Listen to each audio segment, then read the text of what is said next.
Otoon dhufee argee ijumaan argee fuula kee bareeda. Waan si dhabee hafuunatti fakkaate maafan karaa eega.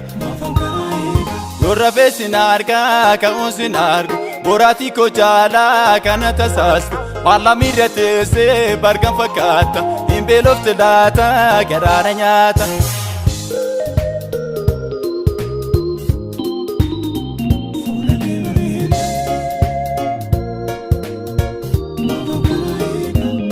Waan garaa keessi madeesse jaalakoo jaalakoo faana keessa si fageesse jaalakoo jaalakoo mul'ata kee bittimsiise jaalakoo jaalakoo ni boota kan si boochise jaalakoo jaalakoo waan garaa keessi madeesse jaalakoo jaalakoo faana keessa si fageesse jaalakoo jaalakoo mul'ata si bittimsiise jaalakoo jaalakoo ni boota kan si boochise jaalakoo jaalakoo ayyoon nama nyaata lafee caccabse beendeemisiin jedhaa onnee daddarbe dhiyeessee gubachuurraa deemuu filattee injifannoon galii hundaa mo'attee ayyoon nama nyaata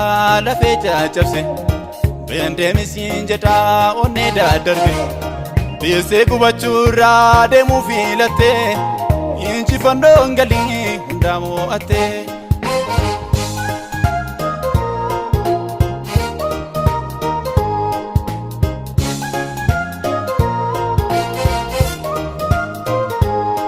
Fooliin Oromummaa sirraa fi keessa akka shittoo dhufoorre naan kan na yeelalchuu jaalala keetii na wallaalee feerre onnee koo tarsaastee galama keesse naannatti kudhaamtee toofii dandeesse si marachuu kan koo warratti meera yaadanii kokootu obsii dhumeera.